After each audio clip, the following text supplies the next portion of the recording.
All through the streets, see the face of fear on everyone you meet.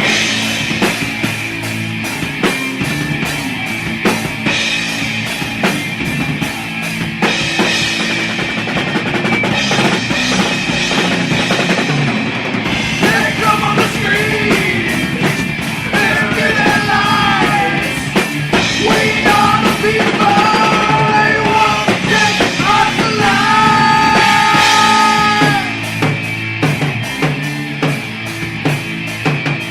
How now? How now? Mutilation, torture, murder, genocide, mechanics of death. All through the sky, a new heaven awaits. An afterlife of this, we must stand strong. We must resist.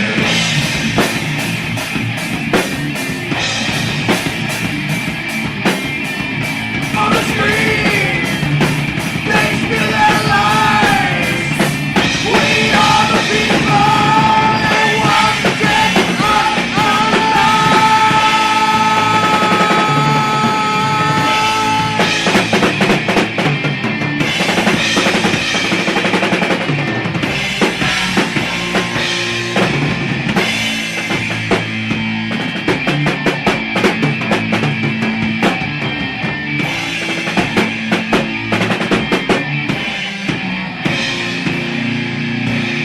They brought us rebels. They took their name. We are the people. We want justice back.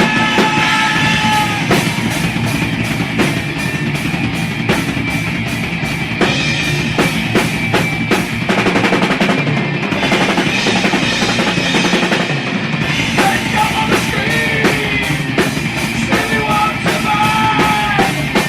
We are the people. They won't get us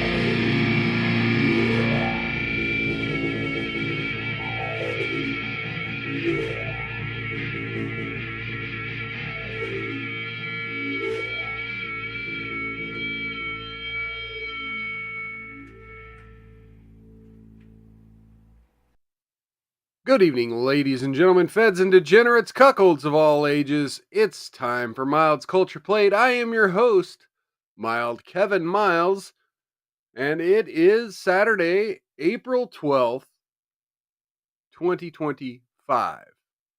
And come on into the chat and say hello. Let me know you're there on your way in. Hit that thumbs up button if you would for me. And yes, definitely let me know you're there. Like Sanglan86 did right here. Cheers to Sanglant86 for showing up and doing his due diligence. Sanglant86 was a bad boy, and a bad dude, and he ran a bunch of bad boys. And Corn Pop was a bad dude. And he ran a bunch of bad boys. Cheers to Sanglant86. Good seeing you around. Good seeing you around. Okay. So, what's up, folks? You've been having an all right weekend. You've been surviving the Trump tariffs. I mean, it's been a week. So little show note. It's looking like I may do another Patriot Philosopher stream on Monday. We're going to be probably talking about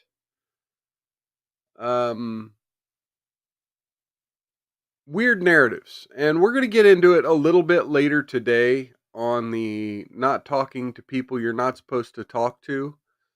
And this whole guilt by association stuff that's been going on all across our media. And so the Monday show in particular is going to be about whether or not conservative media has a problem with people who talk too much about Jews, and whether or not those people are being influenced by moneyed interest in Qatar. So that's a little preview of the Monday show. We'll get into that. It's going to be just some craziness, and hey, we'll do what we can do, and that's going to be a Rumble Premium exclusive. So I'll be able to take a little bit of the YouTube gloves off a little bit for that.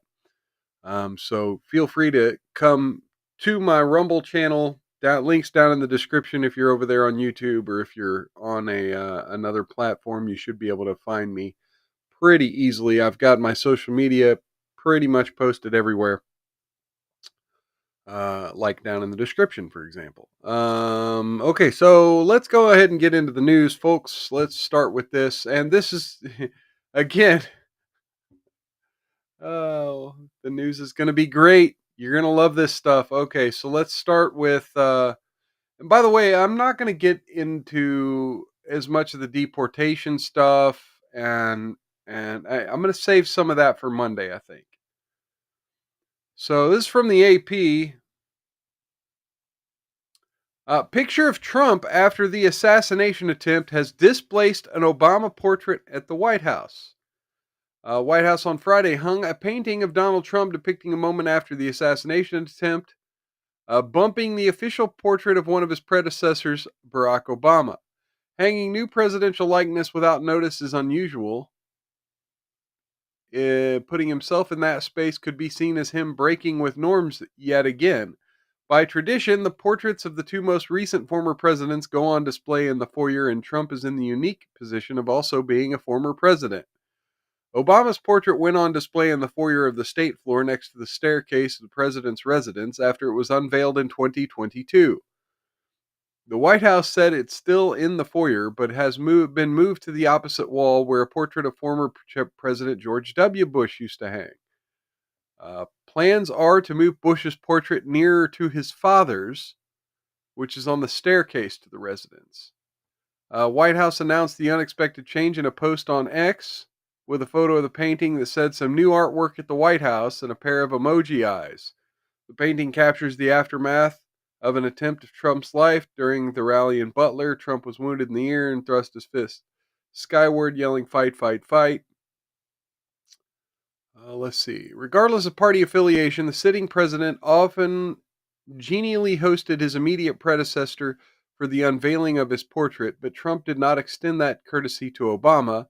It was left to then President Joe and his wife Jill to welcome Obama and his wife, First Lady Michelle Obama, to the White House, unveiling their portraits in 2022, as Clinton did for W. Bush and the younger Bush did for Clinton. Wait, Bill Clinton did for George Bush and the younger Bush did for Clinton. Oh, okay. Obama's hosted Bush and his wife Laura at the White House for the unveiling in 2012. There was an unexplained pause. Trump did not host Obama during his first term. Biden left office nearly 3 months ago, and it likely will be a few years before his and former First Lady's portraits are commissioned and completed. Last month, a painting of Trump had hung with other presidential portraits at the Colorado State Capitol was taken down after he complained that his likeness was purposefully distorted. Anyway, there you go. You got Trump replacing Obama at the White House. How it should be. St. Louis says perfect and even better.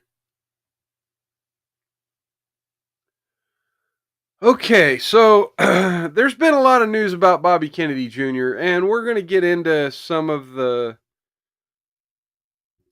is Bobby Kennedy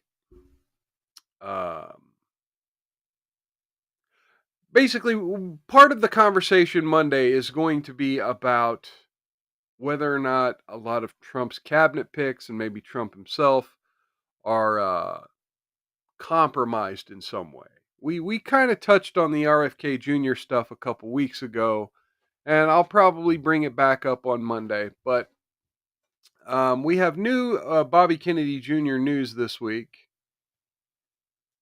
As the Daily Mail reports that RFK Jr. drops a slur in a 40-minute tirade that made staffers leave. Health Secretary Bobby Kennedy Jr. delivered a 40-minute off-the-cuff speech where he nonchalantly dropped the word "Mararid." We are on YouTube, so I kind of, Mararid.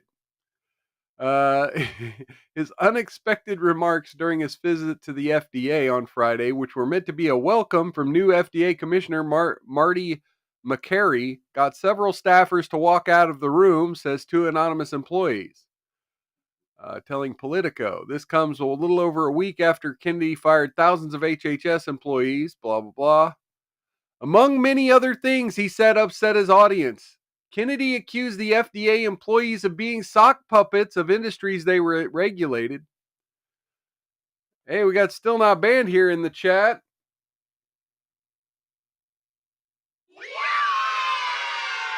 Cheers and welcome over there on Rumble. Good seeing you. Good seeing you. However, it was his use of a word. Now, I wish I would have brought up the original article from Politico now, because when he accused him of being sock puppets, he specifically said deep state as well, I think. Let me see if it's in here. Yeah, there we go. Okay, we'll get to that part of the article. My bad. Okay, sock puppets. However, it was use of a word now considered to be a slur by some that shocked attendees the most. Okay, here we go. I got to do my RFK. Because of my family's commitment to these issues, I spent 200 hours at Wasake, home for the retarded, when I was in high school, Kennedy said in a reference to the Wasake State High School for the Mentally Retarded in Wasake, New York. The school closed in 2013 and was once an institution that catered to people with developmental disabilities. Politico reported that several FDA employees misheard Kennedy's use of the R word and thought he was making a derogatory remark. He made the reference while talking about rising autism diagnoses in children, asserting that on his visits to Wasaic, he never saw anybody with autism. Kennedy recently made the bold claim that Americans will know what's causing the autism epidemic by September after he launched a massive testing and research effort involving hundreds of scientists. Daily Mail approached for comment. A spokesperson told other outlets he wasn't using the word in a derogatory way. Kennedy's remarks come as other people in President Donald Trump's orbit, including Rogan and Musk, are making purposeful attempts to bring back the word in the lexicon. The word Mohammed is back, and it's one of the great cultural victories that I think is spurred on probably by podcasts. Joe Rogan said on Thursday on an edition of the Rogan Experience. Musk called on people who were trolling him remards while he was live streaming himself playing Path of Exile 2 earlier this week. He also lobbed the insult at Trump advisor Peter Navarro, calling him Peter Mamoro because of his affinity for tariffs.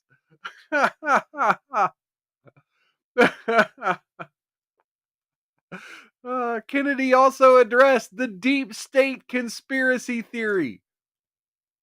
Trump and his closest allies have spent the last 8 years talking about how to dismantle the so-called shadowy group of unelected bureaucrats hell-bent on sabotaging MAGA policies. President Trump always talks about the deep state in the media, disparages him, and he says that he's paranoid, Kennedy told FDA staffers, according to a transcript.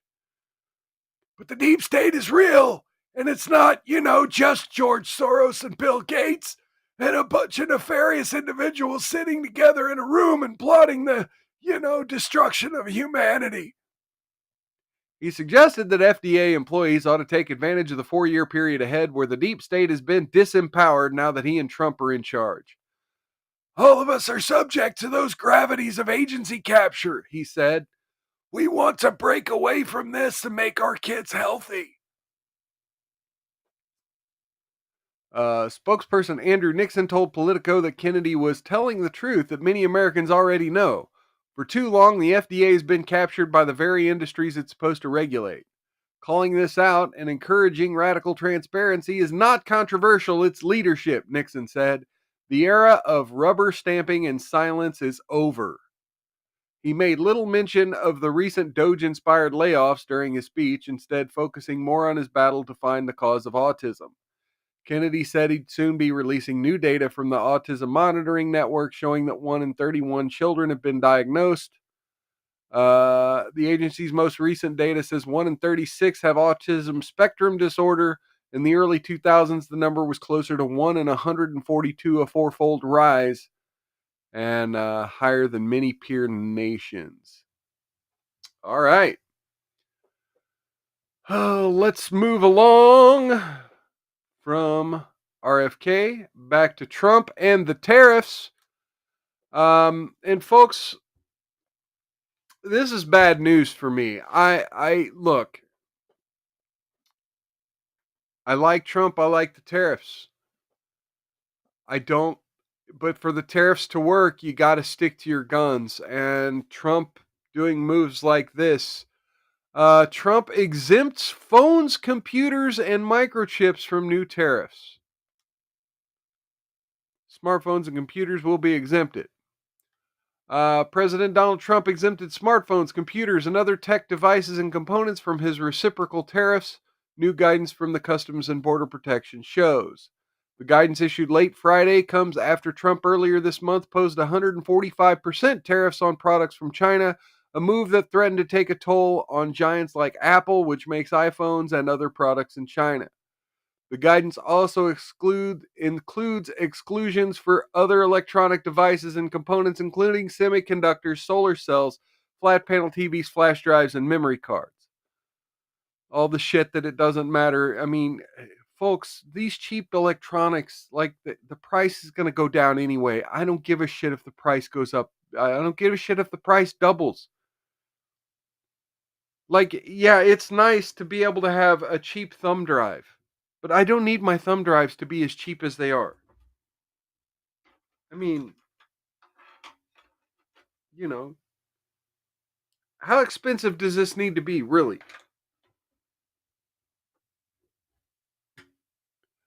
The White House said on Saturday the exemptions were made because Trump wants to ensure that companies have time to move production to the U.S. Okay, so are they temporary then? White House Deputy Press Secretary Kush Desai said in a statement that Trump has made it clear America cannot rely on China to manufacture critical technologies such as semiconductors, chips, smartphones, laptops. At the direction of the president, these companies are hustling to onshore the manufacturing in the United States as soon as possible, Desai said. The 20 product categories listed in the CPB guidelines are apparently exempt from the 125% tariff on Chinese imports and the 10% baseline tariff on other countries. 20% tariff on all Chinese goods remains in effect. CNBC has asked the White House and CPP to confirm the total effective tariff rate on exempted products, but so far has received no definitive answer. The exemptions are a win for companies like Apple, which makes the majority of its products in China.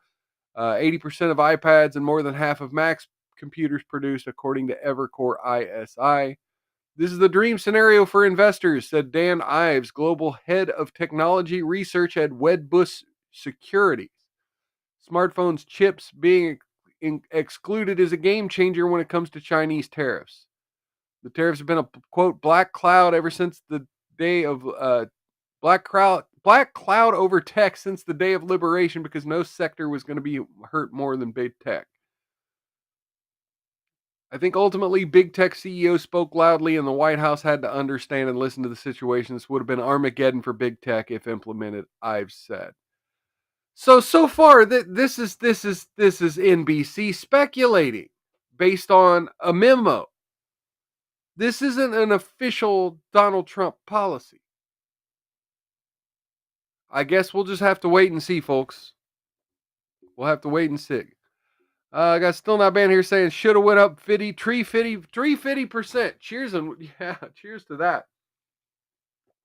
I don't know. Did you guys see the Kevin O'Leary China thing? Did I play that on my show? Kevin O'Leary saying it should be 400% on China, and that they steal our IP. They don't play fair. Big shout out to Kevin O'Leary, man. Love that guy.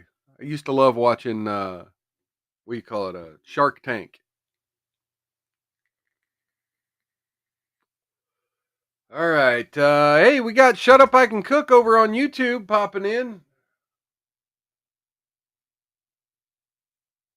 Let's see. Let's get a good sound effect here. Here we go. Here's a sound effect for Cookie here.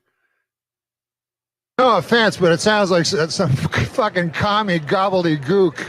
Yeah, spicy lentil soup. Commie gobbledygook. Anyway. Lentil soup, eh? I'm about to have some burgers after the show. Got a local burger joint that makes like gourmet burgers. I mean, screw them Gordon Ramsay burger places, man. Get a good local spot that really takes the time. So you may remember a few months back. Oh, Sanglant's asking what kind of statue did Cookie buy? Hey, thank you for the repost, Sanglant. I just got the notification for that. Thank you for the repost. That's awesome. So you may remember a few months ago, there was this news story. I kind of touched on it briefly. I didn't really cover it too deep. But Andy No over on X was really covering it thick about this Zizian cult. You remember this? Where they were murdering people? Cult members murdering people, and the head of the cult was a radical transgender. Well, this person has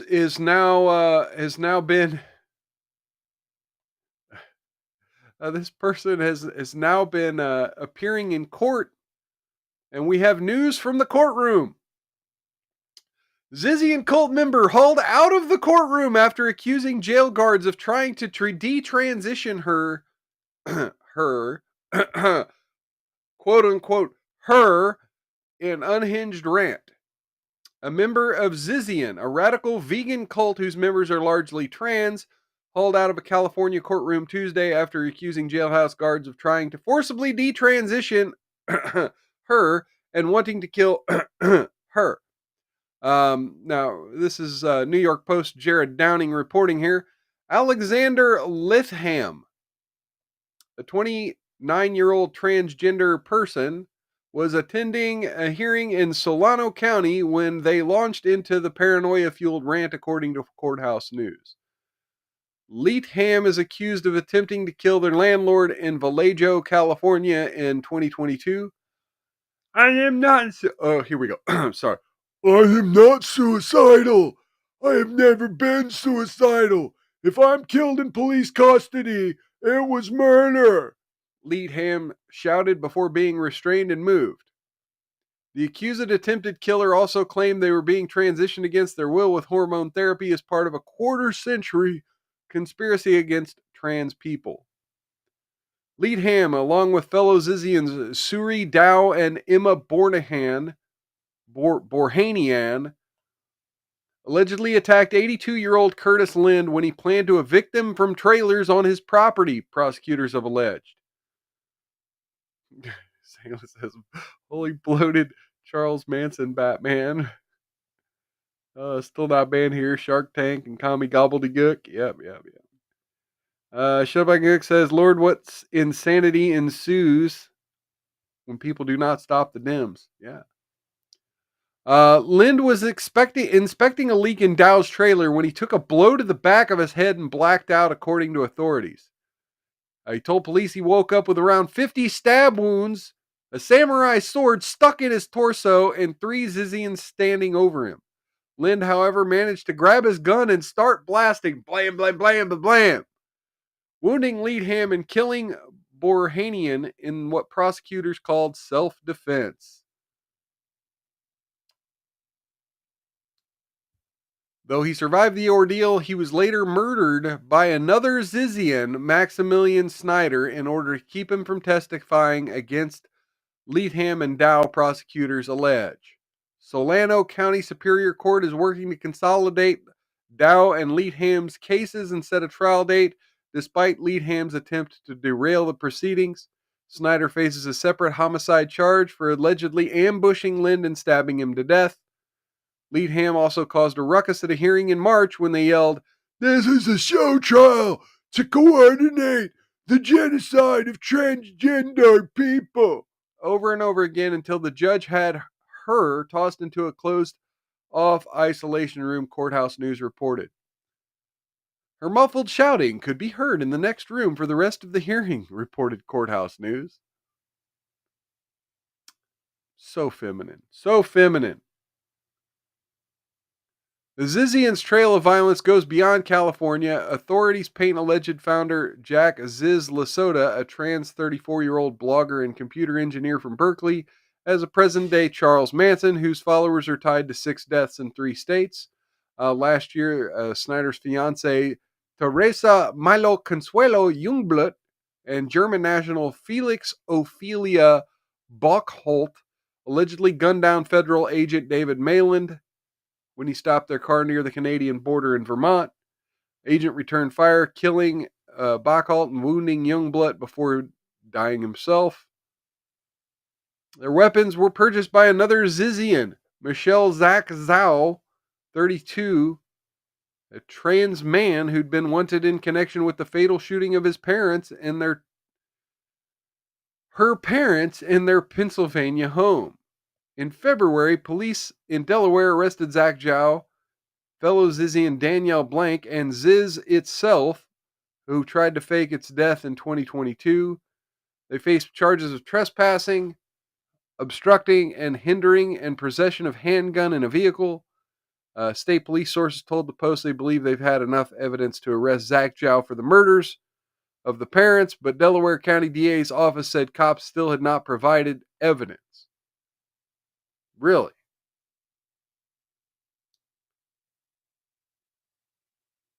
Cookie says stop all immigration now. Well, these weren't immigrants, Cookie. Still not banned here, says Zizian. Wow. So, yeah, try to give them a little bit of due process, and they want to take a mile. In other Trump medical news, by the way, speaking of the RFK stuff the other news article we touched on earlier, we got yet another Trump administration health article here from The Hill. CMS tells states that Medicaid funds cannot be used for gender-affirming care. Centers for Medicare and Medicaid Services is urging states not to use Medicare funds or Medicaid funds for gender-affirming care for minors, specifically gender reassignment surgeries or hormone treatments. As a doctor and now CMS administrator, my top priority is protecting children and upholding the law, Dr. Oz, the recently confirmed agency head, said in a statement Friday. Dr. Mehmet Oz. Dr. Oz, good old Dr. Oz from the TV. Medicaid doctors are not to be used for gender reassignment surgeries or hormone treatments in minors, procedures that can cause permanent, irreversible harm, including sterilization, he continued. We have a duty to ensure medical care is lawful, necessary, and truly in the best interest of patients. The CMS sent a letter to Medicaid agencies Friday notifying them of their responsibility to make sure program payments are, quote, consistent with quality care and covered services are in the best interest of the patient. The letter, signed by CMS Deputy Administrator and Director Drew Snyder, claims both surgery and hormone treatments lack evidence to support that they offer long-term benefits for transgender minors and that these interventions can cause long-term and irreparable harm. It adds that some developed countries like the United Kingdom, Sweden, and Finland have issued restrictions on the use of puberty blockers and hormone treatments on children. However, every major medical association in the U.S. supports gender-affirming care, including gender reassignment surgery and hormone treatments for transgender adults and minors. No offense, but it sounds like some fucking commie gobbledygook. Cookie, insane Dims now hate Dr. Oz and Dr. Phil. Well, yeah, you know. They broke out from the Oprah plantation. The American Medical Association also supports private public health insurance coverage for gender-affirming care to treat gender dysphoria and opposes the denial of health insurance based on sexual orientation or gender identity. At least 10 states, Kentucky, Arizona, Idaho, Missouri, Florida, Nebraska, Ohio, South Carolina, Tennessee, and Texas, have introduced legislation to prohibit Medicaid coverage for gender-affirming care for adults and minors, according to the think tank Movement Advancement Project. The Movement Advancement Project. I thought that was just Imodium AD. Or wait, no, I guess that'd be diarrhea, not constipation. I don't know. I had a couple of movement advancements today. Boop. Okay, so in other Trump administration news, the DOJ is being sued. The Department of Justice is now being sued by Judicial Watch. From Tampa Free Press, Judicial Watch sues the DOJ for Jeffrey Epstein records, including the client and associate identities. A conservative watchdog group, Judicial Watch, announced Friday it has filed a Freedom of Information lawsuit against the DOJ. The suit seeks comprehensive records concerning the deceased financier and convicted sex offender Epstein, with a specific demand for information identifying his clients and associates. The lawsuit, Judicial Watch versus DOJ, there's the number, initiated. Judicial Watch claims the Justice Department failed to adequately respond to 4 separate FOIA requests. These requests targeted various DOJ components, including Office of Information Policy, the Criminal Division, 2 distinct requests to the FBI. Central to these requests was the pursuit of records, quote, depicting the identities of clients or associates of Jeffrey Epstein.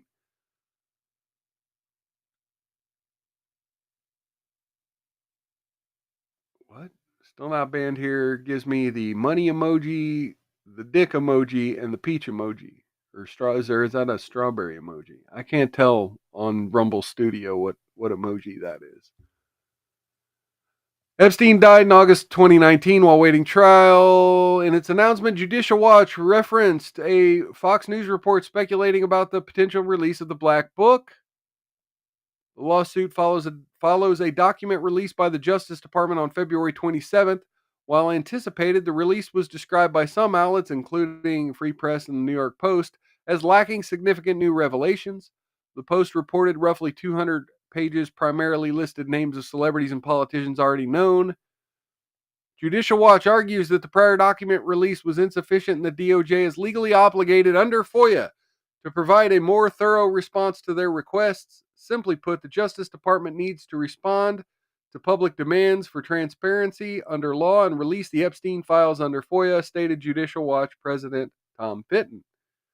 Hey, and Cookie gives him a shout out here. Fitton is not playing. I love him. Yeah.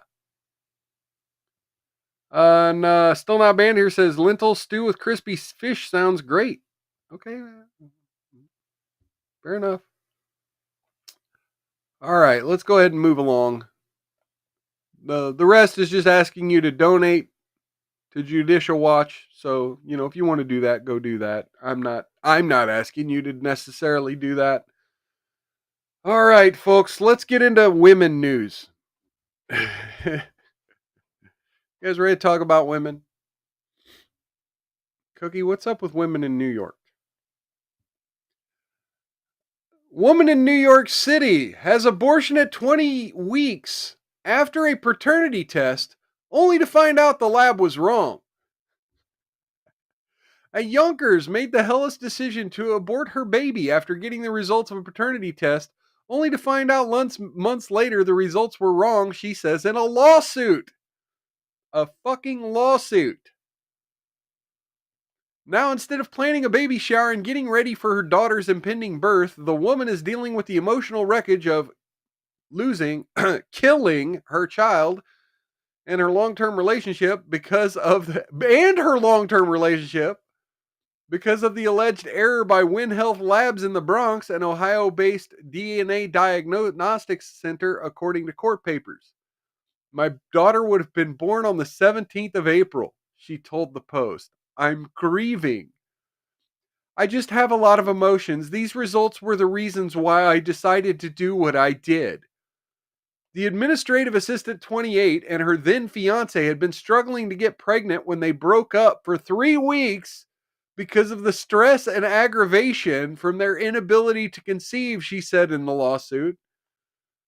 During the hiatus, she had sex with someone else, but used a condom, claimed the woman who asked to remain anonymous. So then she and the fiance get back together, and by August she was pregnant and confident that her longtime lover was the dad. I was tracking my ovulation, she said, but wanting to be completely sure and not wanting to alert her fiance to the sex she had with another man, the woman sought a paternity test. She didn't want to tell the dude she'd been banging other dudes.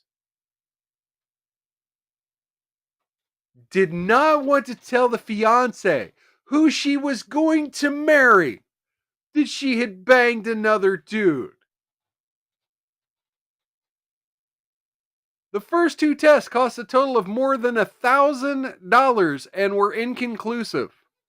So the pair found DNA Diagnostics Center Online, a company which boasts having done more than 20 million tests, which can be used in court, and touts itself as world leaders in DNA testing. In October, the two traveled to a Wynn Health Labs facility on Randall Avenue in the Bronx, which is at the rear of a hair salon, to provide samples for the testing to be done by DNA Diagnostics, according to Manhattan federal court papers. So confident that the pending test would show the temporary lover was not the father, she even hosted a gender reveal party with her fiance while waiting for the results. But a call from the lab on Halloween left her in utter surprise, disappointment, and frustration when she was told that her fling was the baby daddy with 99% certainty, according to court papers reported by NBC. By then, she was nearly 20 weeks pregnant and staring down New York's 24-week ban for legal abortion. She was forced to reveal the mother of all dramas to her fiancé. He just cried, she recalled. He asked, "Why would you go through a gender reveal?" I told him because I was positive it was yours. During a grueling 2-day pregnancy termination procedure, she had a change of heart, but it was too late and the doctors could not save the baby. Dude, the abortion took 2 days? I wish I could reverse this, she said. Bro, this is a fucking nightmare. Cookie says 304, oh my God. Still not banned here, says, uh-oh, New York woman. Cookie says, white dudes, social media calling white women 304s, yikes. Cookie says, disgusting. And still not banned here, yep, stay away from labs, solve world problems. Yeah, Reeling, the woman and her fiance stayed together until Valentine's Day when DNA Diagnostics suddenly called with unthinkable news. The results she had been given were due to an IT error, the lab told the woman, according to the lawsuit. The man she had sex with only once was not the father of the child she aborted. Excuse me. Devastated, the woman and her fiance ended their relationship. For 30 years, DDC has provided reliable and accurate testing to millions of customers, the company said in a statement. If any concern is raised, we take immediate action to validate the results and rapidly notify customers of any issue. We understand and appreciate the incredible amount of trust people place in us to get this right, and we expend every effort to meet that high standard. Win Health Labs did not respond to message seeking comment. The woman still doesn't know how the error was made, her lawyer Craig Fimeister said. When you know people are relying immediately on paternity tests to make life decisions, why did it take 4 months for them to call? It just doesn't make sense, he said. Now she's in therapy and wants the labs held accountable. How many other people did it happen to, she said. All right, let me mute myself for a second and take care of my sinuses here.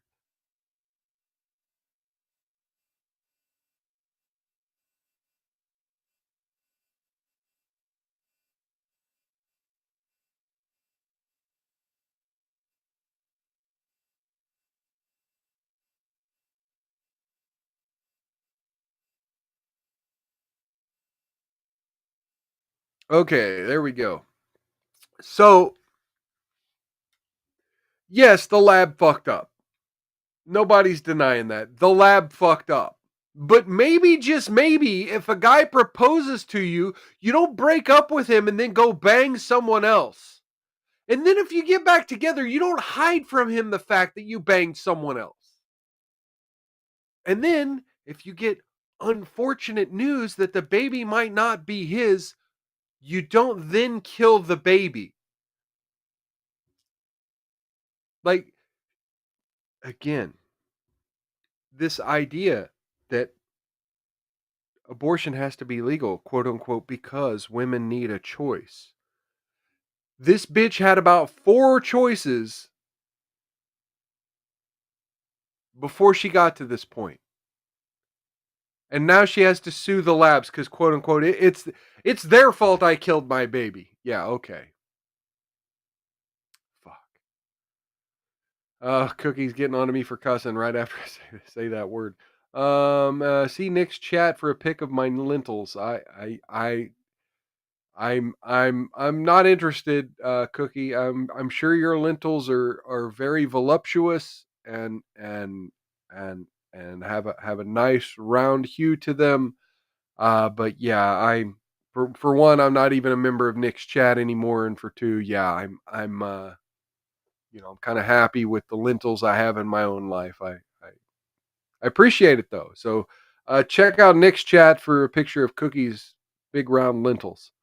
All right, let's move along here.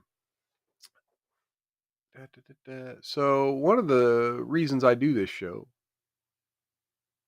is for media narratives. Media narratives is kind of like my thing.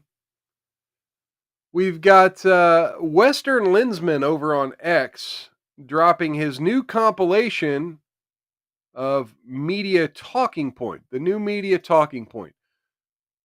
So here we go. We got the new Media Talking Point from the Western Lensman. Here's all of your favorite left-wingers using the same word over and over again. Any guess what that word could be? Anyone want to guess? All right, let's do this. We begin this hour with the chaos. The average American sees chaos. The American people see chaos. It's total chaos. You brought chaos. It's just complete chaos. Unleashed an economic chaos. They unleash chaos. They are creating chaos. This chaos. There's too much chaos. Total chaos. That amidst the chaos, We're going to see chaos. After seeing all the chaos, The chaos is unleashed on America. Continue to see the chaos. Economic chaos. A lot more chaos. Trump's chaos. This is chaos. With such chaos. The chaos, because of this chaos. Chaos. All of this chaos. Uncertainty and chaos. Given all that chaos. When it's chaos. All the chaos. Chaos and confusion grows. More chaos, dysfunction. the chaos is the purpose. The chaos is the goal. It's chaos. Shout out to Western Lensman. I love his media compilations. Sanglan says chaos. Send in the roof Koreans. Still not banned here. Giving me the laughing kittens. Yeah, I mean, but that just goes to show, they get a talking point And it's almost like someone at the DNC or someone at one of the Soros Open Society Foundation, or, you know, someone in the deep state, the New World Order propaganda machine, sends out the talking point and says, no, this is the word you have to hammer: chaos. You have to make everything the Trump administration's doing seem like chaos. And Cookie says, Gillibrand used to look pretty. What happened? I'll tell you what happened. Trans rights. That's what happened. That moment. She was clowned so hard for that moment, she aged 20 years that night.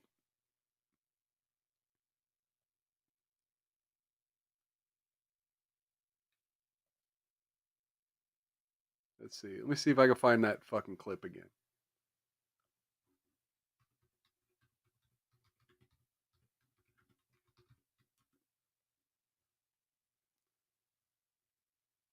Where is it? Oh, has it been scrubbed from X? What the fuck? Or did she say gay rights? I swore she said trans rights.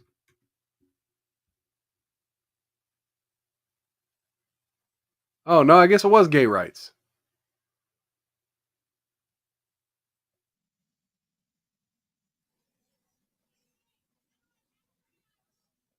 Gay rights, loud and proud. Yeah, she aged like 20 years after that night.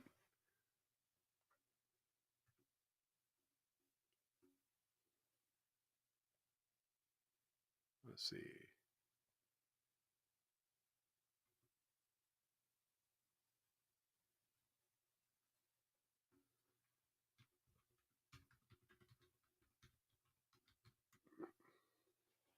The wall hit her hard.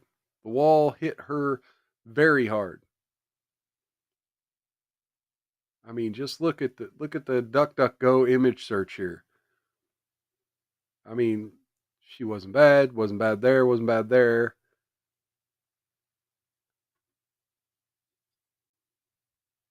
And then let's go up here and click news. Oh, wait, you know, you can't even see it. I wasn't presenting. There we go.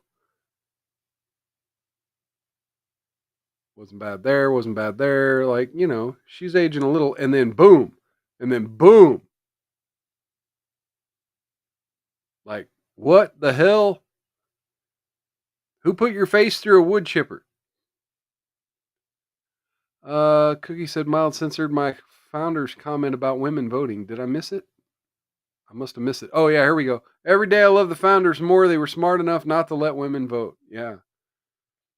I mean, and they were smart enough not to have abortion clinics, right? Okay, where was I in the... Okay, here we go. Speaking of Democrats and chaos,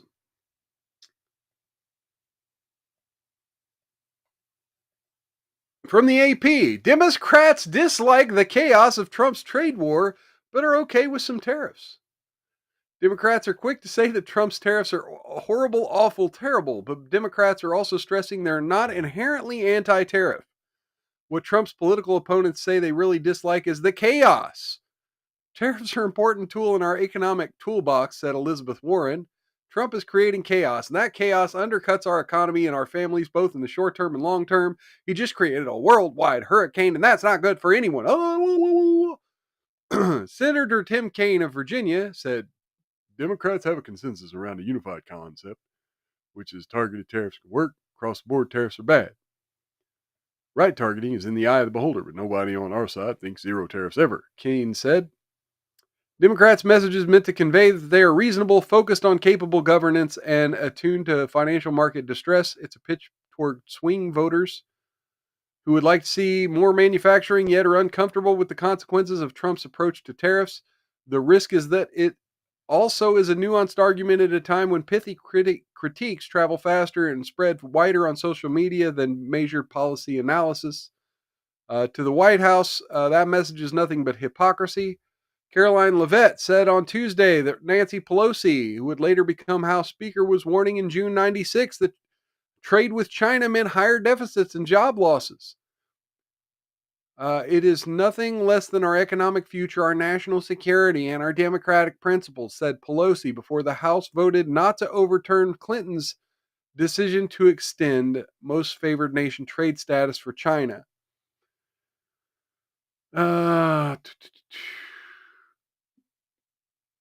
Trump administration, see, everyone in Washington, whether they want to admit it or not, knows that this president is right when it comes to tariffs and when it comes to trade, Leavitt told reporters. Nancy Pelosi can thank Trump. Not all Democrats have threaded the needle cleanly. Governor Gretchen Whitmer gave a speech in Washington on Wednesday calling for tariffs to be used like a scalpel. Hours later, she was in the Oval Office. Okay, yeah, we'll get into that here in just a second. In fact, I'll go ahead and move that to the next article. Whitmer's office said in a statement that she was surprised that she was brought in for the event.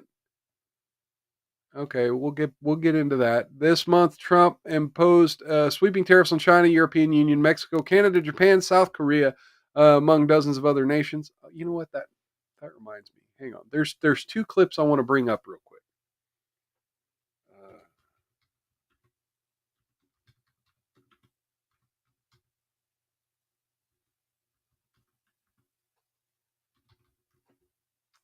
Bernie Sanders did that CNN town hall thing.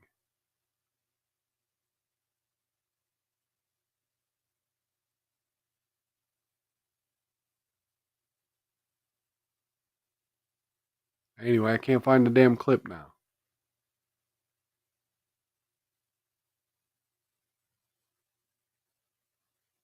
Oh well, fuck it. And then the other one I wanted was...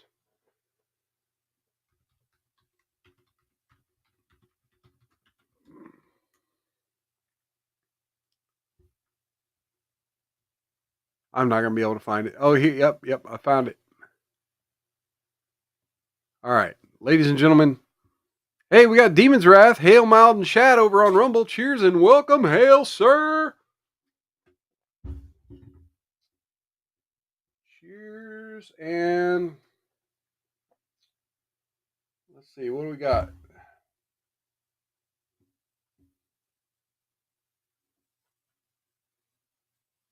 Let's do an English motherfucker.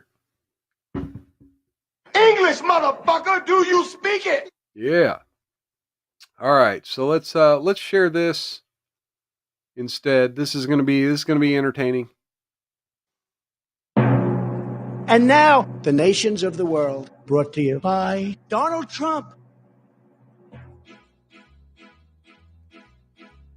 United States, Canada, Mexico, Panama, Haiti, Jamaica, Peru, Republic, Dominican, Cuba, Caribbean, Greenland, El Salvador, Puerto Rico, Colombia, Venezuela, Honduras, Guyana, and still Guatemala, Bolivia, then Argentina, and Ecuador, Chile, Brazil, Costa Rica, Belize, Nicaragua, Bermuda, Bahamas, Tobacco, San Juan, Paraguay, Uruguay, Suriname, and French Guiana, Barbados, and Okay, Demon's Wrath made some Costa Rican gallo pinto for dinner. Chicken and rice and broccoli.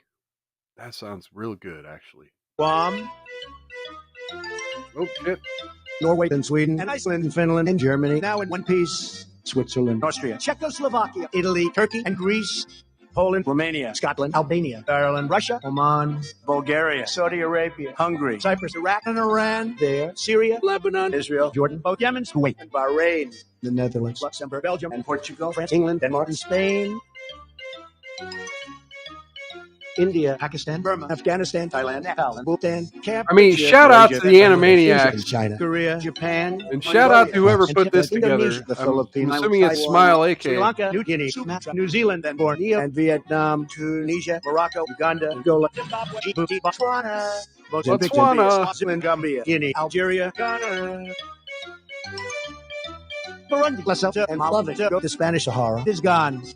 Nigeria, Chad, Liberia, Egypt, Benin, and Gabon, Tanzania, Somalia, Kenya, and Mali, Sierra Leone, and Algeria, Namibia, Senegal, Libya, Cameroon, Congo, Zaire, Ethiopia, Guinea, Bissau, Madagascar, Rwanda, Majorca, and Cayman, Hong Kong, Abu Dhabi, Qatar, Yugoslavia, Great Mauritania, Pennsylvania, Monaco, Liechtenstein, Malta, and Palestine, Fiji, Australia, Sudan. Okay, there we go. Got the nations of the world. President Donald J. Trump. Okay, so Whitmer. Governor Whitmer shows how Democrats are playing with fire in cozying up to Trump. Michigan governor's awkward Oval Office appearance. Hang on real quick. Awkward Oval Office appearance reflected how several Democrat state leaders are cultivating cordial but politically risky relationships with the president. And of course, we're going to have the damn the begging ad down here from the New York Times. Reed Epstein and Tyler Pager from New York Times reporting from Washington. Whitmer stood glumly in the Oval Office, hoping no one would take her picture. She had not expected to be there, standing in front of cameras as Trump signed executive orders punishing those who opposed his 2020 election lies. Whitmer, a Democrat, seen as a possible 2028 candidate, who'd come to the White House to discuss funding for National Air Guard base near Detroit and aid for thousands of Michiganders who'd been hit by an ice storm. Then Trump's aide surprised her on Wednesday by ushering her into Oval Office, not for her scheduled one-on-one meeting for the president, but a politically loaded appearance before the press corps. She found herself an unwilling participant in an unending reality show with photos of her rocketing around group chats of Democratic strategists who wondered what on earth she was doing. The episode was the result of a remarkable attempt at a reconciliation between Whitmer and Trump, who dismissed her in 2020 as that woman from Michigan during a clash over the pandemic response. The day after inauguration, Whitmer penned a handwritten letter which has not been previously reported, congratulating Trump, saying she looked forward to working together and praising his support for the auto industry in his first address. According to a person who relayed the text of the letter, Whitmer included her cell phone number and invited Trump to call her. Hey, if she could be of any help to him. The outreach worked for her, but it came at a cost. Her whipsaw experience with Trump illustrates the political risks that Democrat governors face as a small group of them try to cultivate relationships with a president reviled by their party. These governors, exemplified by Whitmer, but also Newsom and Murphy of New Jersey and Hochul of New York, have met with the president in the Oval Office, fielded his phone calls, and toned down their language toward him. So I'm not going to even read anymore. We got Pritzker. They just I listen a lot to Trump. This is scolding by the mainstream media. How dare you talk to that man? You remember when Joe Scarborough and Mika Brzezinski of the Morning Joe on NBC decided they would sit down and talk to Donald Trump, and how their audience were so outraged. Cookie says, Trump is my darling. Still not banned. Here's laughing and jamming to the music. No more women on SCOTUS, and dear God, not in the White House, says, shut up, I can cook. Well, yeah, that woman being in the White House. And look, let me go back to that photo. Look at this. She's got to hide her face so that no one recognizes her in the White House. Cookie says, two cheaters. Yeah.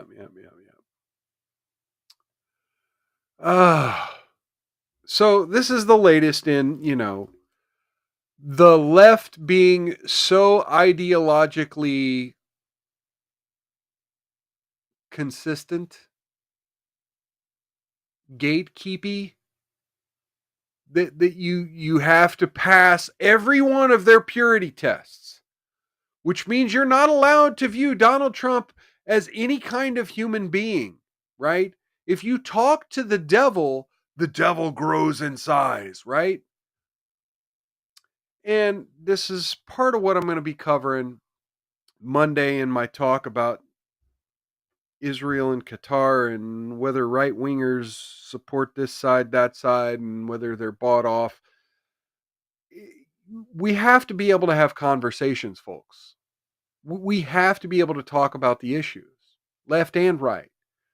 And the longer the left walk around, I don't talk to Nazis, nah, nah, nah, nah, you can't make me.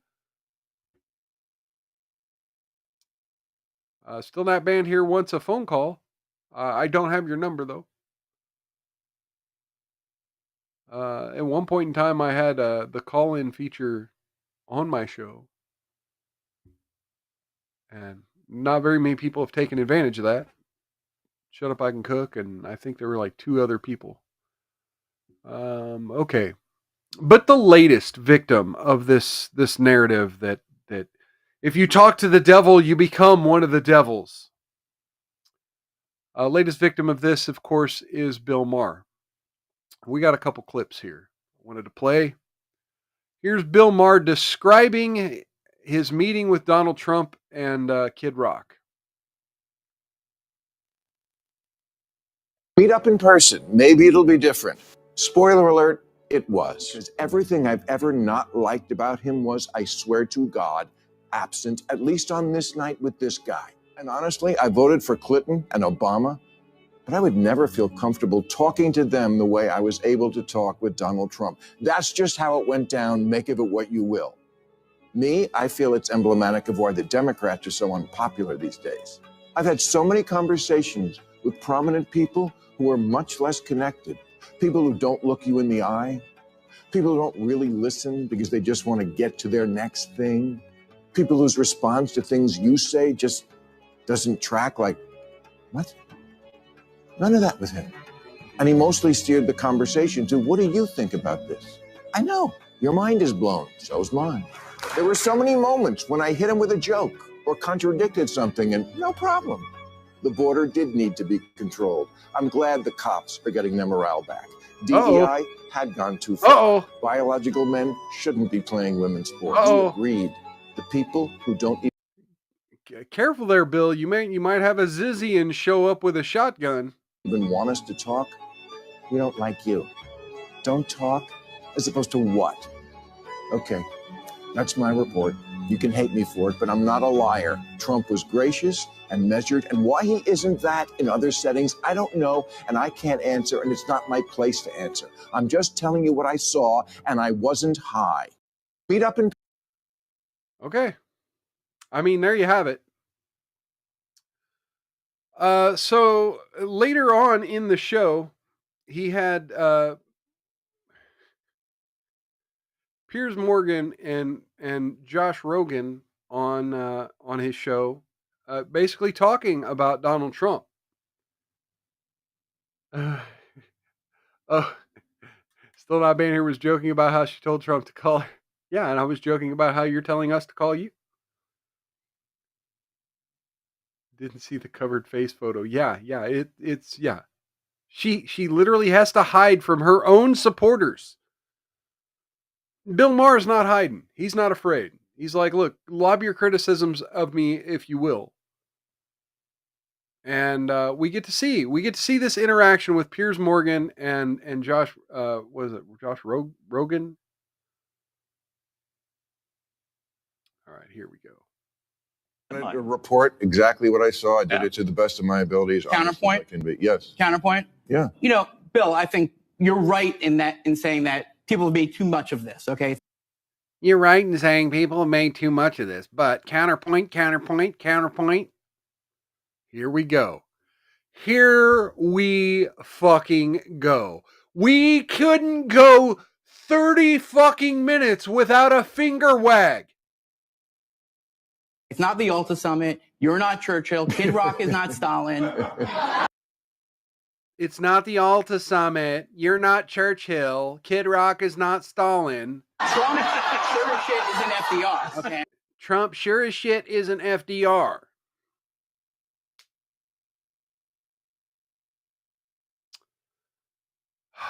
No one said this needed to be a peace negotiation, motherfucker.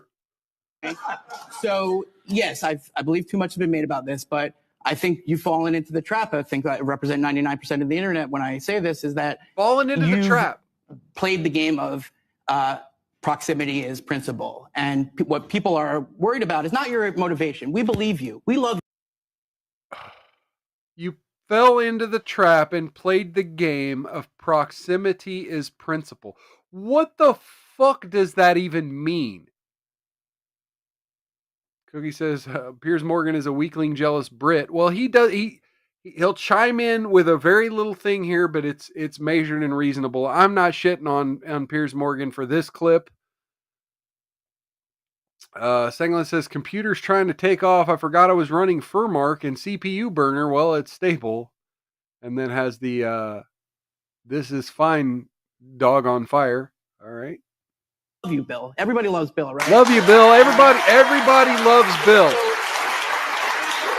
I'm not questioning your motivation. I'm questioning Trump's, okay? And if we can say that you went there in good faith, but maybe, just maybe, he wasn't there in good faith. Not in good faith. This is 30 minutes after the man said the guy was nothing but cordial. He was very attentive and respectful. What the fuck do you think Trump is getting out of it? What the fuck do you think he's scheming underneath it? What the fuck? I mean, this is projection. This is literal projection. I mean, you sold him on the Iran deal and he took it in. I mean, give me a break, okay? So the idea here is that your motivation is sound, but what's the impact? And I think a lot of people out there, fans of yours, people who love you, people who are fans of you, like me, I've been fans of you. You don't have to patronize me, dude. Okay. I don't know you. I never met you. Oh shit. Bill's not taking this shit laying down. You don't have to patronize me. I don't fucking know you. Like, this is New York Bill right here. Just saying that this comes not from a place everybody of has to love. like it. All I'm That's saying what we said. There are people who didn't want it to happen at all. You sound like one of them. It's No, okay. no. But Sanglet, you have a question in the chat? Did you hear what I said? Yeah. Like, what is the alternative to not talking? Just sit at your lunch table and don't talk to anybody? I talked to him. I've interviewed Trump. Here's the interview. That's not it. That's just. Oh, wait, what? You said, okay, so what was his motivation then? What was he trying to get out of you, Josh? What proximity were you trying to leverage? What were you letting him get out of you, Mr. Fingerwagger? Come on. This was not an interview. This was not an interview. I agree with the principle of engagement. I'm just saying, from his perspective, you have to understand. Oh, I believe in the principle of engagement. But, always a but. Understand that people out there know, all Americans know, that for him, this was a PR stunt. And in his view, you were a prop in that PR stunt. For him, it was a PR stunt and you were a prop. As if Donald Trump needs, what was that, a 12-minute monologue, pieces of a 12-minute monologue on HBO from Bill Maher to make the press. Bruh. There's like 400 articles written about the man every single day. He does not need Bill Maher to make press. He does not need Bill Maher for PR. There are plenty of people willing to say things about Donald Trump and willing to characterize him honestly. Oh, but they're not our people. Well, that's just it, isn't it? See, when people start being too reasonable and too nice, well, they're not your people anymore, are they? You can't identify with someone with manners and common sense. Okay. Yeah, you see, I don't agree. Okay, so here's Piers Morgan. With that. Yeah, I don't agree with that. It doesn't mean it wasn't the right thing to do. It just But if you go on social media for 5 minutes now, you just have these tribal fury raging all day long. Everyone's got to be implacably there, implacably here. And actually, most Americans and most Brits, they're not like that. So there's this screaming going on between these tribes and actually walking across that line, sitting down, having dinner, having a laugh, having a chat. And then the idea that Bill Maher is now going to stop criticizing Donald Trump. I didn't do it with him. It's preposterous. I didn't do it before. I didn't do it in the monologue. I didn't do it with Steve Bannon. And the fact that you began your little rant with the internet, that tells me everything. You take your cues from the internet. Good luck. No. Ooh, shit. The internet is a cesspool that just wants to fight. And it's okay. I support what you're trying to do. I'm just saying the expectation that Donald Trump is going to be changed by some. Who gives a fuck? Like, okay, so devil's advocate. Let's say Donald Trump is getting something out of Bill Maher. Well, what if what Bill Maher wants is for Americans to see people like Bill Maher and people like Donald Trump having conversations so that more Americans can have conversations, like, and heal the political divide amongst the people. And so whatever PR bullshit Trump gets out of it, what if what Bill Maher wants to get out of it is actually somewhat accomplished? Even if Trump gets whatever he, like the demon PR stunt, like, okay. This is the idea behind trade, behind anything, behind any kind of negotiation. Both sides are supposed to walk away with what they wanted to get out of it. And this is an instance where that happened. And you mean Donald Trump didn't get spit on and shit on and thrown away and called a Nazi? This is the worst thing ever. Come on, bro.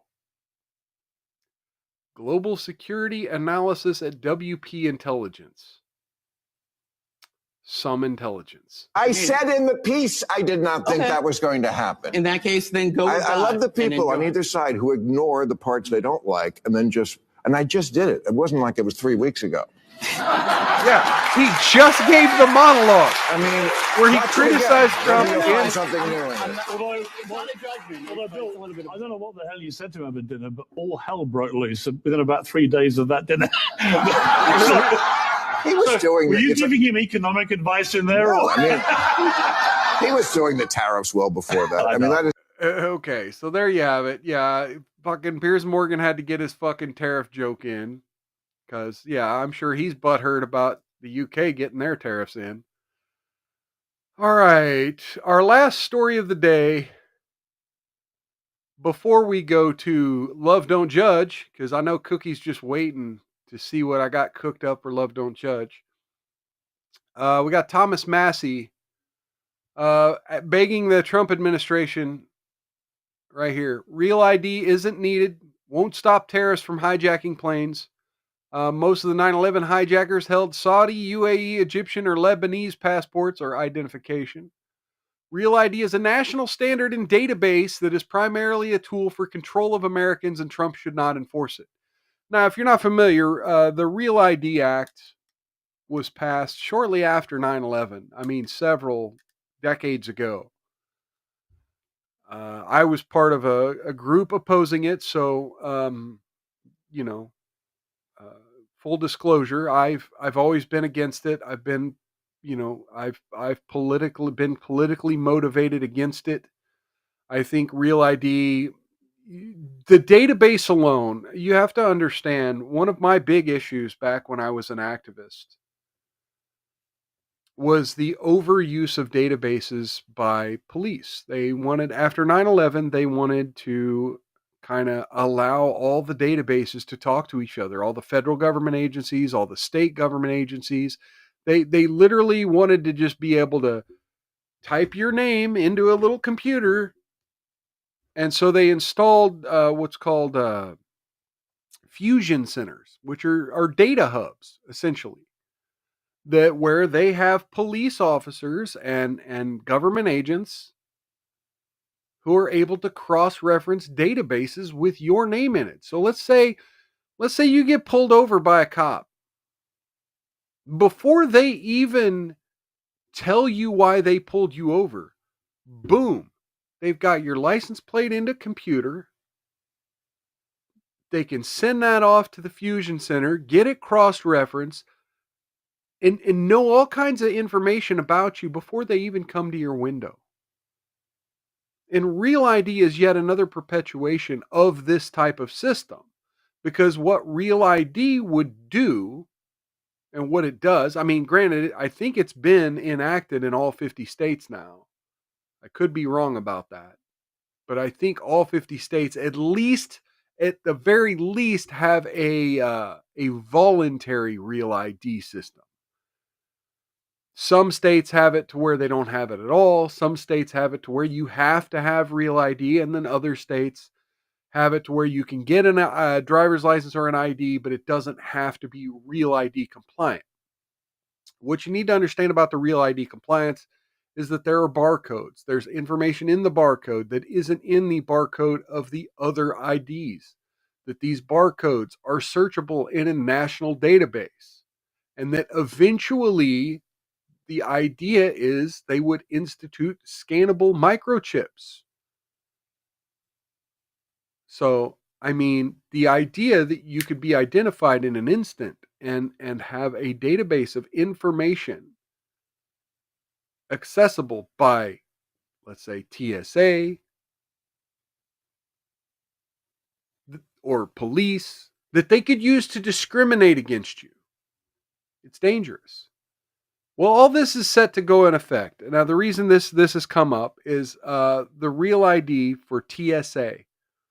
The ability for you, me, anyone to travel, to board an airplane, has already become security theater to the worst degree.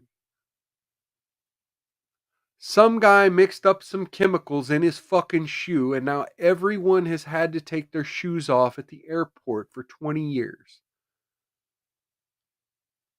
Shoe bombs, I'm sorry, folks. Nobody's smuggling bombs in their shoe. One guy did, and maybe a couple other people might have tried. But there's enough other security happening at the airport where that shit should be caught. We shouldn't be having to walk around a dirty floor with our shoes off and running them through scanners. I'm sorry. The TSA is just ridiculous. And the fact that the Trump administration and what's her name? The Barbie who's been doing all the fucking ICE raids, Christy Noem, really promoting this as a good thing, that this is about to go into effect May 7th. To where it's mandatory. You have to have that star on your driver's license. Because, you know, making people to identify themselves with stars has never gone wrong before. Oh, Cookie says she doesn't like YouTube censorship. She asks if she's allowed to say 1776. Yeah. Cookie, here we go. We're ready to do this. So for you folks who might be new here, every Saturday we end the show with a segment where we go to another YouTube channel called Love Don't Judge, where they highlight relationships that have interesting details. And we determine whether or not they really should be judged, or whether there's some admonishment that could be happening, whether there's an aspect of their relationship where critique might be warranted, in a segment we call Love Does Admonish. So here we go. Love Don't Judge. I would choose my prison boyfriend over my family. I am engaged to a prisoner who is doing life plus 35 and a half years. I would choose my prison Life plus 35. boyfriend over my mother's opinion, my friends, and my family. You seriously need to wake up. This guy is a loser. The main concern my mother has about Lazy is his tattoos, and that he's in jail for murder. For murder. He had to get For out. murder. I don't like it. I don't agree. Whether she approves or not, I'm still going to be with him. I don't like him. I agree.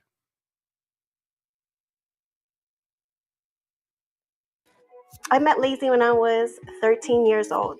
When we went to middle school together, we got back in touch through Facebook. He was looking for me for 11 years. Yeah, Cookie, good point. Yeah, you know, again, 9/11, it was the same thing that old Massey was saying. The 9/11 hijackers, they a lot of them got Saudi. I mean, go look at the Saudi visa situation. The Saudi embassy was handing out blank visas. Yeah, these are the foreigners we import in the USA, and yet we're the danger. We're the ones who have to take off our shoes. I Googled his case and I saw he was doing life, and my heart broke. I saw he was doing life and my heart broke. Oh. We became an official couple the first day we started talking. I just want to called pull me his on that face. girlfriend, and I was Rip it like, right you out never of her asked face. me. And then he finally asked me on 3/16/21, and we've been together since. Lazy's sentence currently is life without parole plus 35 and a half years. So if he's granted an appeal, he will be able to come home in 8 months. Granted And I'm an on my appeal. TikTok, hanging out with my TikTok family. Okay, so I gotta shout out to Steve Gosney. Appeals are and Andrew Branca. Appeals are for losers. Sorry, appeals are for losers. You've already lost your case. You're begging for an appeal. Yeah, good luck, lady. I love them. Thank you, Queen. I appreciate Oh, it. I love look. you guys so much. But I do get She's a lot an of influencer. hate. And those trolls, you guys be trolling too much. Got too much time on your hands. Talk to me nice. What's really insane is that people want to come from my motherhood, which I try not to let it affect me, but it does because I know I'm a really great mother. Want to come for my motherhood? Does it mean they're insulting you for being a shitty mother because you're teaching your daughter to love murderers? Lacey has become Bella's stepdad due to their bond in the relationship. Oh, and they're I'm really bonding. happy that they get along. That was Hey, wait, what was that? What was that tattoo on his hand? Oh, look, it's the Star of David. Why do you have that, sir? Get along. That was something I was really anxious and nervous about because I've never introduced my daughter to another man, especially somebody in prison. He's always looking out for her, so he doesn't miss a birthday or Christmas or anything. She knows the type of crime that he committed. I would like her to know that there are consequences to your actions. I think it's very important for her to see the reality but one of of real those life. consequences should be So that this women is don't from a admire you troll. in prison. It says, why are you taking that girl to a prison to see a man that's not her father? You whack. You seriously need to wake up. This guy is a loser who's going to hire a tattoo-faced hood rat. Time to move on, babes. I'm sorry, but you deserve better. Well, how do you know what I deserve? You know what I'm saying? He treats me very well. I just want to say something to the haters. At the end of the day, it's not for you to understand that I'm not promoting unhealthy what are you on here relationships. for? I feel like I'm just promoting my relationship. All relationships have up and downs. All relationships are different. I'm just here to share my story. So now we're gonna go through the positive comments. You guys look so good together. Can't wait for him to come home. Period. You guys will be together forever. Let me guess. These comments are from other hood rats, right? These comments are from other women with, as Still Not Man here says, 4-inch fingernails and fucking bling hanging out their goddamn nose. Cookie says 2 insane women in Georgia who married convicts in prison were murdered within 30 days during conjugal visits. Oh, fuck. Oh, shit. Thank you guys for your love and support. We have a prison phone call today with Lazy, and I'm super excited. Phone call. Oh, so Lazy reassures me. Oh, I'm excited for a phone call with the person who I'm not allowed to touch. By making me feel good, making me feel confident, calling me. Oh, Sangland says, proof she's never done manual labor. Yeah, of any kind. Oh my God. You ever go to like a McDonald's and the chick's like trying to touch the touch screen with the, anyway. Sending me letters, buying me gifts, spoiling me, because he knows my love language is gifts. My love, my heart. My love language is gifts. How many gifts do you think an ex-con's going to be able to give you if he gets out in 8 months? Start, and it will be that way till the end. Side by side, hand in hand. You're the baddest chick in the land. So I stay in touch with Lazy by email or phone call, or if we're going through a little tussle, I'll go visit him and pop up on him if he doesn't call me for a little while. We're gonna get married. You're the baddest chick in the land to a guy who literally sees no chicks in his land. What the fuck? Married when he comes home. That's the plan. So hopefully we become like a Cinderella story. Hello, this is a free call from an incarcerated individual at... Did you feel guilty starting a relationship with me in prison? Did I feel guilty? No, I did not, because Just because I'm in prison doesn't mean I should not continue living my life. When I finally found her on Facebook, just because I'm in prison does not mean I shouldn't continue living my life. Now, again, on face value, those words put together, okay. But what you mean by those words is you should be living sort of as normal life as you can live. No, sir. Your life as you knew it is over. You are living a different life now that doesn't involve getting obsessed over single moms. she reached out to me. It was definitely long past Incoming I'm really carving. grateful that Lazy is in Bella's life. You know, he does a really good job. She's calling him Lazy? Is that his name? His name is fucking Lazy, or his nickname, or his hood name, or his gang name?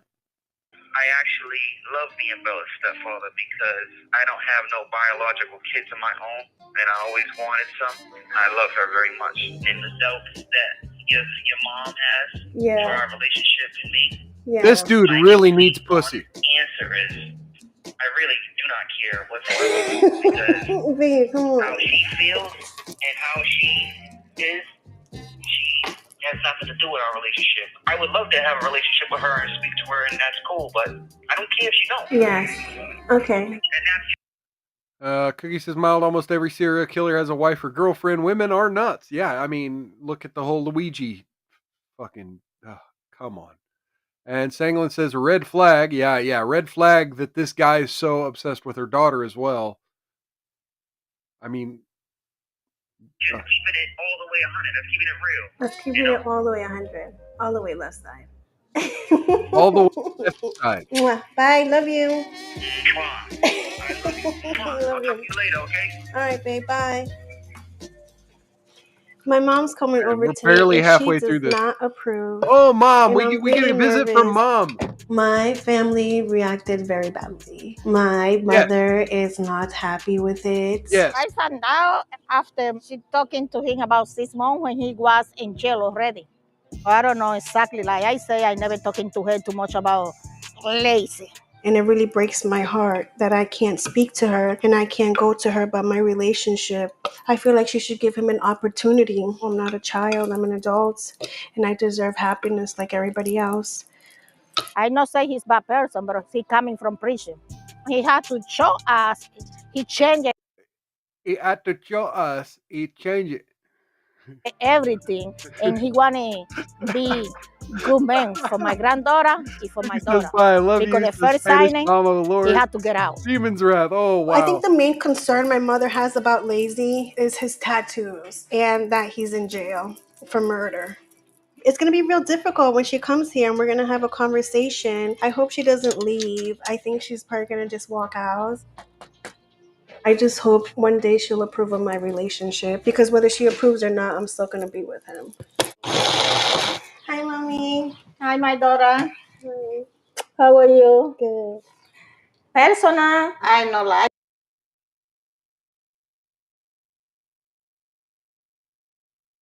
I mean, am I wrong? Am I wrong, y'all? Am I wrong? Okay. I no agree, so it's not really bothering me too much. It's not exactly what I wanted for people like that, close to you and close to my granddaughter. Sorry, I know why you feel bad. You don't have to be sorry, Mommy. It's okay. I understand where you're coming from. What do you not like about him? Well, it's because he's in prison. Okay. I don't like it. He's When in you're in prison. prison because you do something wrong. I don't know why, but it's something wrong that you did because you know you not be there. So what kind of relationship would you want to see me in? With person, normal people. I mean, look. I'm 90% with the mom, but yeah, there are innocent people. I mean, we don't like to believe it. There are innocent people. Maybe he didn't do anything wrong, but let's be honest. This dude fucking definitely murdered someone. I mean, life sentence plus 36 years. This dude probably definitely murdered someone. I mean, look at the tattoos on his face. Normal people who work, have a job, and take care of you, pay your bills. What kind of relationship you have with the people in prison? Talking by phone all the time? Yeah. That's not really, for me, relationship. But you grown woman. Mom's nails look fine, and I Cookie. know you're going to do what you have to do, the best for your daughter. He's my best friend and I trust him. And he's really good with Bella. If I felt a little bit Really, that something really good with Bella. Like, how can you know that? Like, 20-minute phone or 10-minute phone calls, 30-minute fucking visits. You don't know how he's going to be with the fucking dealing with the kid 24/7. You don't know how he's going to be like taking the kid out for fucking lunch or whatever, and the kid like starts throwing a fit or something, and oh, you bam, you know, you don't fucking know that. was off, I would leave it right away. I don't care, in prison or outside of prison. So I Wait, feel what was like that? maybe Sorry, when he gets out, maybe you give away. If I maybe she felt a just little exploded. bit that something was off, I would leave it right away. I don't care, in prison or outside. Oh, okay. So yeah, So I it's feel your like feeling. maybe when he gets out, you give him a chance. I can meet her and say, I no promise anything. I know. I'm sorry. I no promise anything, but you grown woman. If you happy, I'm happy too. Because my daughter, if anything happened to you, happened to me. Have to wait when he out. Yeah. Okay. Yeah, we can meet. This dude's gonna murder your daughter, lady. I love you. What I have to say for the people who judge us is I really don't care at all. It ain't got nothing to do with me over here. Lazy impacted Thought it my was life probably for the already better. abused, He yeah. showed me and taught me what unconditional love is. And he's shaped me into a Unconditional better love. woman. Unconditional love. No, there are conditions, such as, you know, the whole 30-minute visit and then having to go back to his cell. Those are the conditions of his love.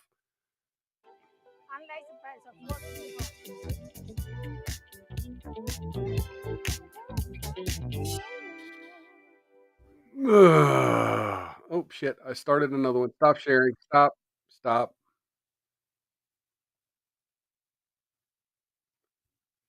So yeah, that was the show. I mean, look, people deserve love.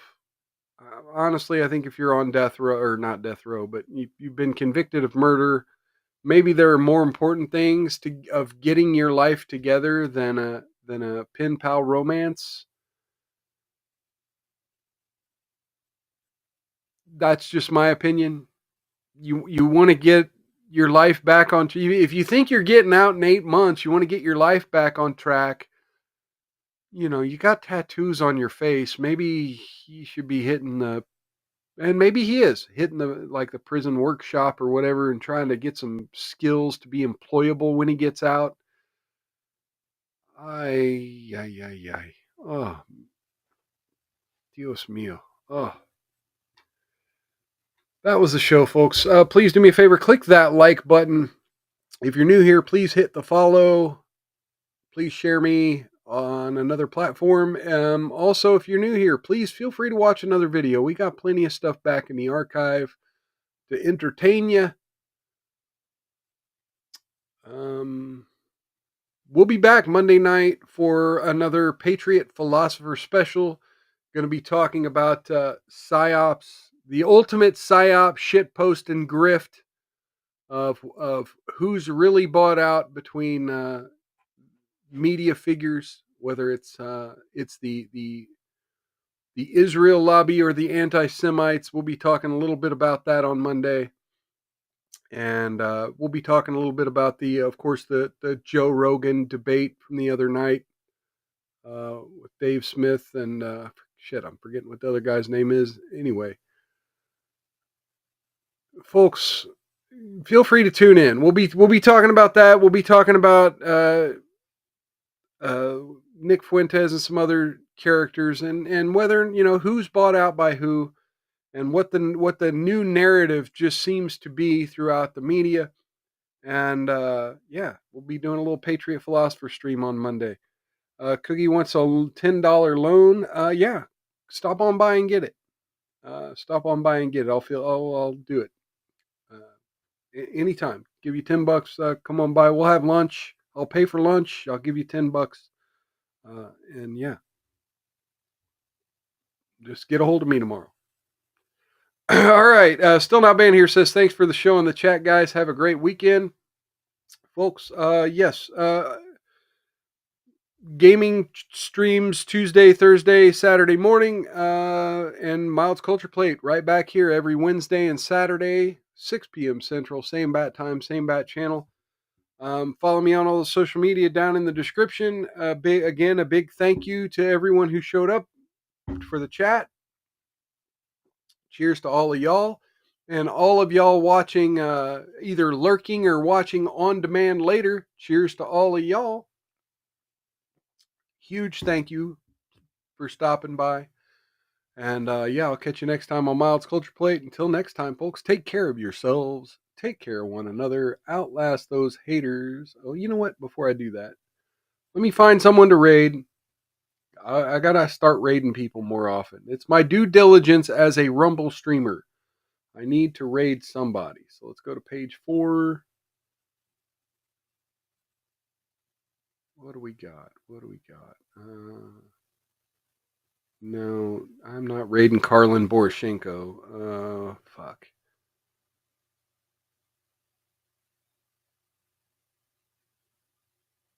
I'm not raiding nobody with a bunch of fucking skulls and their...